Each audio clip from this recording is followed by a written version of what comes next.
E hoje eu tô aqui com a personalidade Renata Falzoni, bike repórter, e hoje, que responsabilidade é essa, hein? Eu acho que eu vou deixar a bola pra ela falar. Como falar com uma jornalista dessa de tantos anos no mountain bike, né? Obrigada por estar aqui, né, no canal da ProChoque, passando esse conhecimento, né, do mountain bike pra gente e participando também desses 25 anos da ProChoque. 25 anos, meu Deus, parabéns, parabéns ProChoque. É uma grande honra estar aqui, viu, Bianca? Muita honra mesmo, eu tenho assim, um grande prazer mesmo de estar aqui prestigiando uma marca brasileira tão forte em tecnologia, tão à frente de todas as outras. Vamos lá. Sim, você está há muitos anos no mountain bike, né? Você tem uma carreira de jornalista consolidada, isso é indiscutível. E você consegue contar aí pro pessoal como que foi essa sua experiência com a bike? Olha, eu comecei a pedalar muito cedo na minha vida, com 5 anos de idade, eu nunca vou esquecer o dia que eu decolei no tapete voador. Eu tenho 65 esse ano, portanto faz 60 anos já que eu ando de bicicleta. Aí a vida vai crescendo e tudo mais. Como que eu cheguei no mountain bike? Na verdade, quando eu sempre fui uma escaladora, uma montanhista. E adorava escalar as montanhas, mas eu sempre já pedalava com meio de transporte na cidade. Eu troquei meu carro por uma bicicleta para transporte em 76. Faz 42 anos já isso. E aí, mas eram bicicletas adaptadas, com câmbios, rígida, né, com câmbio, para poder subir as ladeiras da cidade de São Paulo. Sim. Mas meu foco de diversão sempre foi na montanha. Caminhadas, escaladas, gruta e coisas radicais mesmo, de você ficar perdida na montanha. E no começo dos anos 80, 85, eu já adaptava as minhas bicicletas para pedalar em estradões de terra. Sim. Especialmente na região de Campinas, aquela Pico das Cabras. Com um primo meu a gente pedalava com bicicletas adaptadas, com marchas adaptadas, pneuzinho, balãozinho, mas não era mountain bike. E aí, naquela época o Brasil era muito fechado, a maior problema na ditadura, entre outros, era você não ter comunicação com o resto do mundo. Não tinha internet, você só assistia televisão brasileira, você só assistia rádio brasileira, você não tinha inter-relação com o resto do mundo. Quando caiu na minha mão bicicleta de mountain bike, eu falei, meu Deus do céu, eu já estou fazendo isso. E aí nós começamos a adaptar as bicicletas para o mountain bike. No começo eram com cruisers. Em 88, por exemplo, eu tinha uma bicicleta cruiser com 10 marchas, pneuzinho já mais craveado, para fazer montanha mesmo, trilha. E aí nós começamos a trazer o mountain bike para o Brasil. Só foi nos anos 90 que nós começamos a ter importação legal. E claro, bicicletas rígidas. E já era jornalista, quer dizer, a partir daí tem todo um crescimento. Já até existiu o Night Biker, que a gente já estava falando sobre isso, né? Sim. Então assim, o mountain bike, ele foi quando eu comecei a pedalar nas montanhas, eu abandonei a escalada. Sim. Eu parei de escalar. Não parei de caminhar, mas parei de escalar porque eu me foquei naquilo que eu sempre gostei muito, que foi a bicicleta. Quando ela chegou na montanha, eu... juntou o útil ao agradável. Exatamente. E aí a gente começou a organizar competições, aí teve toda uma outra carreira que influenciou muito, a chegada da bicicleta na montanha influenciou muito o rumo da minha carreira profissional. As pessoas acham que eu trabalho com bicicleta, não é bem assim. Eu sou uma jornalista que faz um grande esforço para trazer a bicicleta nas suas diferentes vertentes, nas mais variadas vertentes que a bicicleta pode ocupar. Eu trago ela como principal pano de fundo nas minhas matérias, né? Sim. Então, na verdade, sou jornalista que subverte tudo que eu posso para falar de bicicleta. Com certeza, né? Acho que você é muito responsável pelo que o mountain bike também é no Brasil, né? Você leva a informação para as pessoas sobre como a bicicleta pode ser protagonista na vida delas, né? O mountain bike, ele chega como ideia no começo dos anos 80, 85, 86. Em 88 começaram a surgir as primeiras provas no Rio de Janeiro, organizadas pelo Marco Ripper. E já nessa mesma época, em São Paulo, em 88, em Campos do Jordão, eu organizei, junto com o JB Carvalho, junto com o pessoal de balonismo, uma prova de mountain bike no estado de São Paulo. Em 89 nós já estávamos com a Copa Raul Chip de mountain bike, que foi até 92. E em 99 teve o primeiro campeonato brasileiro de mountain bike, que já veio nesse vácuo de pessoas que não eram ligadas à federação fazendo competições de mountain bike. Sim. Então ele começa nessa época. E aí eu já começo a ir a cobrir o mountain bike e tudo. Eu parei de organizar provas nos anos de 91, 92, foram as últimas que eu organizei. Em 94 eu ainda organizei um grande evento chamava Itaú de mountain bike. A gente conseguiu fazer um evento muito bonito, o Grande Prêmio Itaú de mountain bike, em 94, na cidade de Águas da Prata. Foi, acho que, a última prova de mountain bike de velocidade mesmo que eu me envolvi. Mas a partir daí eu fiquei muito em cima da cobertura dos eventos, já tinha ido a mundiais. E nesse meio momento, em 88, 89 eu fundei o Night Bikers Club. Em 88 a gente já tinha esse nome, já falávamos disso. Então aí foi uma outra área, que era muito mais em cima de não tanto organizar eventos, mas cobrir os eventos, influenciar a maneira de você ver esses eventos e convidar as pessoas que não pedalavam a pedalar na cidade, à noite, como forma de lazer, e nos fins de semana em trilhas. Sim. Isso é bacana porque hoje, né, muitas lojas têm pedais noturnos, né, e tem isso de ir pro final de semana pra trilha, e muita gente pedala nisso, mas você foi uma das pioneiras nisso, né, de trazer isso, vamos pedalar à noite na cidade e final de semana pra trilha. E as pessoas acham que isso foi uma coisa que eu trouxe de fora, não, é uma coisa que nasceu da minha boemia, na verdade é uma coisa que nasceu conosco, era eu, o Daniel Liperti, que é hoje da Pedal Power, Pro Parts, né, e mais um outro amigo nosso, Chico Macchione, a gente andava muito junto. Depois começamos a chamar amigos. Então veio o Pedrito, veio o próprio Marcelinho Cabeça, que é sócio do Daniel. Sim. Então nós fundamos o Night Bikers Club naquela ideia. E no ano passado, junto com o Daniel Gucci da Aliança Bike, né, foi feita uma grande pesquisa sobre grupos de ciclistas. Já não só noturnos, mas diretos, nós focamos na cidade de São Paulo e no Grande ABC. E foram mais de 300 grupos prospectados. Foi um estudo muito bem interessante. No começo, quando nós propusemos a ideia de se pedalar à noite em grupos, o pessoal chegava de carro e tirava a bicicleta de dentro do carro. Hoje em dia nós temos uma taxa de mais de 40% das pessoas na cidade de São Paulo que também usam bicicleta como meio de transporte, ou seja, gol, era o que eu queria, Sim. Era mudar o hábito das pessoas. E no Grande ABC, 37%, 38% andam de bicicleta também como meio de transporte. Quer dizer, é um hábito que muda outro hábito. Sim, muito bacana. Totalmente gol. E você é mulher no esporte, um esporte, né, masculino, né? Você vê que tem muitos homens, né, praticando mountain bike, e naquela época também tinham poucas mulheres. Você consegue colocar como que é, né, o papel da mulher no mountain bike, como que foi sua experiência, né, de ser essa protagonista nessa história? Vamos falar não só do mountain bike, mas do ciclismo em geral, né? Então você tem assim a bicicleta como meio de transporte, a bicicleta como lazer, a bicicleta como esporte. Você vê em todos esses segmentos uma baixa participação das mulheres. Isso porque a mulherada gosta de ter segurança mesmo, de se sentir segura em tudo, e é uma parte muito feminina que eu acredito que todos os gestores, toda a humanidade, todas as pessoas deviam abraçar mais esse lado feminino necessário de ser, que é criar segurança. Porque se você não tem um ambiente de segurança, você não vai ter nada bom para a criança. Então mulher precisa de segurança, e segurança significa bom para todos. Começa pela criança, vai para o idoso e tudo mais. Então, no Brasil, nós temos realmente uma baixa participação da mulher no ciclismo como um todo.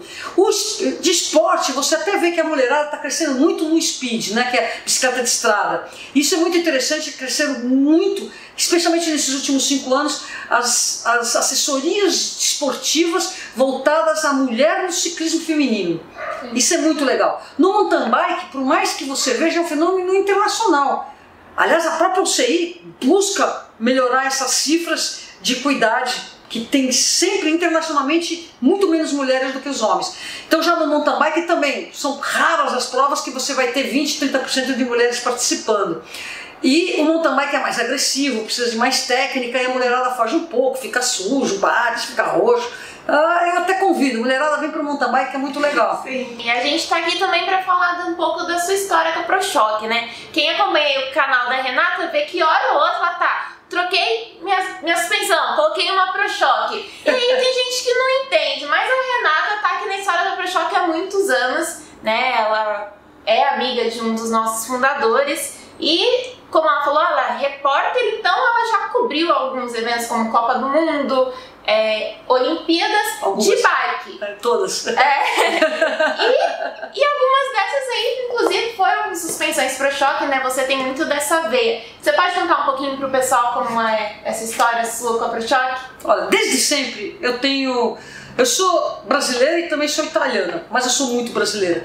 E eu tenho um apreço muito grande à indústria nacional. O meu amor à indústria brasileira é anterior a essa coisa que se formou na China, que é um dumping internacional das indústrias nacionais de todo o resto do mundo, né? Então assim, eu sempre fui muito fã e sempre cobro e sempre cobrei tecnologia, avanço e pesquisa das indústrias brasileiras. Então, embora eu seja muito fã das indústrias brasileiras, eu sempre fui a crítica número 1 de ficar cutucando, isso aqui está errado, isso aqui está errado, isso aqui está errado. Não porque eu quero valorizar o importado, não, porque eu quero que sempre o nacional esteja em pé de igualdade ou superior ao importado, né? Aí sempre teve a questão, até vou mudar um pouco, a questão do preço. A questão do preço é relevante, mas eu acho que a gente, como brasileiro, a gente tem que sempre ver o que é melhor. Você pagar imposto de importação que você não sabe para onde vai, ou você eventualmente pagar um pouco mais caro e fomentar emprego nacional e pesquisa de tecnologia. Eu sempre fui dessa segunda opção. Você tem que prestigiar a indústria brasileira, você tem que cobrar dela qualidade, você tem que fomentar e cobrar mesmo pesquisa, né? O Brasil, eu não vou ficar falando aqui quais são os problemas que o industrial brasileiro enfrenta, mas qualquer indústria brasileira que sobrevive, você tem que ter certeza, tenha certeza de que ela tem muita dificuldade de sobrevivência e muita resistência por uma coisa que o brasileiro acabou herdando, que é uma inverdade de achar que tudo que vem de fora é melhor.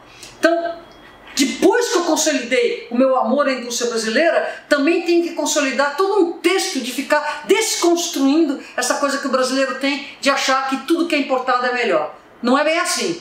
E se for melhor, tem que entender em que circunstância ele consegue chegar aqui no Brasil com o melhor preço. Aí você vai estudar e vai entender que a gente tem que realmente defender, não com taxas de proteção, mas sim com tecnologia e com fomento ao consumo do produto nacional. Porque se você não consome o produto nacional, você nunca consegue fazer com que a existência dessa indústria seja sustentável. Então isso é básico. Eu sempre tive isso na minha cabeça. Dito isso, vamos falar da minha relação com a ProShock, né? Sim. Final dos anos 90, eu vou conhecer o Breno, que foi um dos fundadores da ProShock. E eu me lembro dele falar. E embora eu seja arquiteta, eu sempre tive um grande amor por engenharia mecânica. Eu conheço muito de engenharia mecânica, isso porque eu gosto. E aí ele falar que, puxa vida, eu saí do ITA porque eu construía trens de pousos de avião, eu olhei para aquilo e falei, não, dá para construir suspensão brasileira. Aí já me apaixonei ali naquele momento pela ideia do que viria a ser a ProShock. E a gente sempre se vendo nas feiras, trocando ideias, e eu sempre muito pidona. Desde sempre eu construí bicicletas, as minhas bicicletas sempre foram o melhor que o nacional podia fornecer na minha mão na época. Então se você for ver o histórico das minhas bicicletas, Bianca, elas todas são quadros feitos no Brasil. Eu tive muito quadro Caloi, tive muito quadro da Alfamec quando era feito pelo Giacomo D'Ambrosio, sempre o de melhor do brasileiro, e quando não podia ser brasileiro, aí eu recheava com o que a peça internacional tinha que ser. Então, primeiras suspensões que eu peguei aqui na ProShock foram no começo dos anos 2003, 2004, eu estava com um quadro Caloi maravilhoso, super tratado, que era aquela Caloi Elite 2.7, em que eu coloquei uma roda Vezan, melhor da época, coloquei a suspensão ProShock também, não sei qual modelo, e a bicicleta não chegava a pesar 11 quilos. Sim. Então eu tinha uma bicicleta totalmente brasileira, com 11 quilos, aro 26, e uma suspensão que sempre funcionou bem para mim. E eu sou uma pessoa técnica e desço rápido, quer dizer, eu não sou nenhuma atleta de competição, nunca gostei de ser, mas eu sempre falo para os melhores, me espera lá em cima da subida que a gente vai se divertir na descida. E tem gente que está me ouvindo que vai concluir, sim, realmente, cuidado com ela, não segue ela porque a molecada vai atrás para no hospital, porque realmente sempre desce muito bem. Então as suspensões foram sempre muito boas para mim, não precisa ser top, porque não é o que eu quero viabilidade para o mercado, e as minhas bicicletas sempre foram o melhor do Brasil. Depois dessa, isso daí foi em 2003, 2004, 2004 acho que foi essa bike. Aí depois em 2008, 2006 eu fiz uma viagem com o Gary Fisher em Portugal. E o Gary Fisher me explicou por A mais B da 29. Não a 29 que o pessoal acha hoje que é. Não. Como que você tem que ter um quadro que se ajuste para o seu tamanho, para o seu biotipo, para uma roda 29. A partir daí eu fiquei perseguindo com a Caloi um quadro para mim, com roda 29 e suspensão 29. Nossa, eu enchi o saco do Breno. Porque não, Renata, não dá para fabricar. E o próprio Gary Fisher me havia dito em 2006 que para ele colocar no mercado as bicicletas Aro 29, o mais difícil que ele tinha tido até aquele momento era convencer a indústria das suspensões. Sim. Internacional. Imagine eles lá vendendo muito mais com dificuldade de convencer. Imagine eu aqui no Brasil buzinando na orelha do Breno, falei, primeiro uma 29, Aro 700, 29, Aro 700. Bom, em 2000 aí eu já estava o quê? Em 2008. 2008 eu consegui arrancar do Breno uma suspensão que ele tinha feito para o Aro 28. Era Aro 28, uma Aro 700. Com elastômeros, eles foram dimensionados para o meu peso, que eu tenho 60 quilos, não é 70 como os homens, de modo geral. Então toda uma adaptação para o meu peso. E com essa bicicleta eu fiz grandes viagens na Europa. E ela era uma bicicleta Aro 700 em que eu colocava todos os tipos de pneu, porque o Aro 700 cabe a roda 29 de mountain bike. Então eu comecei a viajar com pneu de cyclocross para poder ter rapidez no asfalto e ter mountain bike nas trilhas, né? Então eu cruzei os Alpes fazendo a Via Cláudia Augusta em 2007. 2008, Via Cláudia Augusta, 2007 eu fiz Toscana, tudo isso com aquela suspensão que o Breno havia me colocado em 2008. Aí em 2010, imagina, eu comecei a encher o saco em 2006, 2008 eu arranquei uma 29, em 2010 eu montei as bicicletas para fazer a cobertura dos Jogos Olímpicos de África do Sul. Sim. E aí eu tava com 2 quadros da Caloi de tubo Columbus, cheguei na Vezan, eu quero 2 pares de rodas das melhores, e cheguei no Breno, eu quero a melhor suspensão que você tem. E foram as 2 primeiras suspensões da Aro 29. Sim, vou até contar essa história pra vocês. Eu tava conversando aqui, né, o César, que era da engenharia na época, era um projeto até que a gente tava pra viabilizar ele.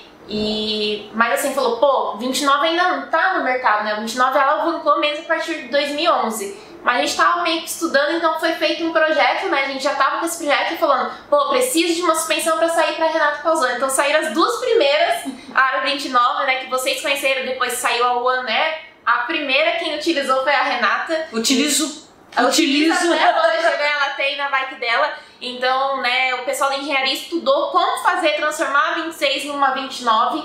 E isso foi bacana porque depois, né, foi um produto que saiu e você deu uma puxada ali para que ele fosse um pouco mais rápido, né? O pessoal da engenharia estava esperando um pouco o mercado se adaptar à questão do Aro 29, e a Renata já visionária falou, não, eu quero uma bike 29 para fazer a cobertura da Copa do Mundo. Né, foi uma acelerada que você deu aqui na ProShop pra gente sair com essas 29. E na época não tinha suspensão no Brasil ainda com 29, o pessoal não tinha postado. Isso só veio depois, realmente, quando as bikes começaram a vir com suspensões. Então, um tipo de pioneiro em suspensão 29, a gente estava aqui no Brasil já nessa época, né, entre 2009 e 2010. Essa bicicleta, eu tenho 2 dessas, né? Uma com quadro 17, outra com quadro 15.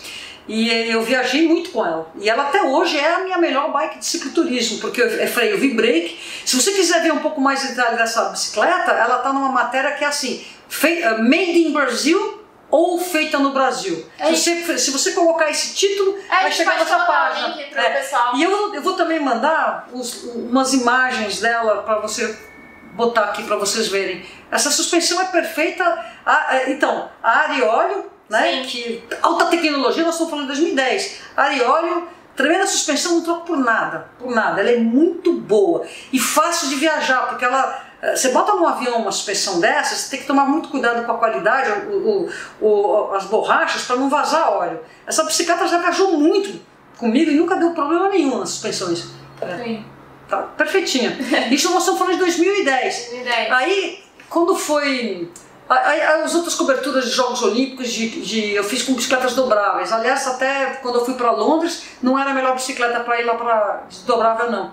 Mas aí eu fiz uma matéria que é interessante, que ela foi durante muitos anos a matéria que teve mais audiência no meu canal de YouTube, né? Que é uma matéria chamada assim, você quer envenenar sua bicicleta? Comece com peças nacionais. Então eu pego uma Caloi já 29, mountain bike 29 de alumínio, feita no Brasil, quadro de alumínio, inclusive era soldado no Brasil, e eu pego e troco as rodas por Vezan Everest e troco pela suspensão também. E aí a gente faz toda uma contabilidade de quanto peso que eu tirei quase 1,5 kg dessa bicicleta, trocando as rodas e também trocando a suspensão. Né? Nós fizemos aqui a gravação. Né, dentro de uma suspensão e outra. É bastante mesmo. E essa bicicleta eu tenho até hoje, é maravilhosa. E agora eu preciso trocar de carbono, que também estou aqui me devendo. A gente vai botar em breve a gente vai é. colocar uma Viber para a Renata testar, né? É uma suspensão que a gente lançou em setembro de 2017. O pessoal aqui, a gente foram quase 2 anos em teste essa suspensão e o pessoal da fábrica se apaixonou por ela. Se for aí investigar o pessoal que pedala, a maioria tá de Viber, e a Renata em breve também vai estar podendo testar essa tecnologia, né, brasileira, única que a gente tá, né, desenvolveu aqui no Brasil. E se você quiser, né, testar esse tipo de sistema, você vai encontrar com a ProShock. Também tem uma outra bicicleta que também a gente trocou recentemente, que foi uma bicicleta elétrica, Pagode, que também é uma bicicleta brasileira, tecnologia brasileira, um motorzinho elétrico de 350 watts de sensor de torque, que é o que faz toda a diferença no jogo central. E aí nós colocamos, a diferença foi muito grande, nós tiramos quase 1 kg dessa bicicleta, só trocando a suspensão original dela por uma Onix. E ela tá muito boa, essa bicicleta tá muito boa e faz a diferença. Porque a suspensão é tudo para quem gosta de descer, né? Sim, realmente. É muito bacana, e você falou bastante dessa questão, né, da indústria brasileira, né? A gente aqui estamos 25 anos fabricando no Brasil, sendo indústria. Então, acho que você já até falou disso, né, da sua veia. É importante, enfatizar isso, se você quer que o teu país dê certo, você tem que cobrar e apoiar a indústria nacional. Acho que foi bem bacana, né? Você conseguiu expressar bastante ali do sentimento que você tem, né? Da indústria, do seu conhecimento como jornalista e todo esse movimento do mountain bike. A gente queria passar um pouquinho pra vocês, né? Essa figura da Renata Falzani aqui no nosso canal, que é um privilégio, né? A gente ter uma repórter dessa e eu, né, tô aqui entrevistando essa mulher espetacular. E é isso aí, ProShoqueiros. Espero que vocês tenham gostado. Tem mais vídeos dos 25 anos indo por aí. Eu vejo vocês em breve. Até a próxima. Valeu!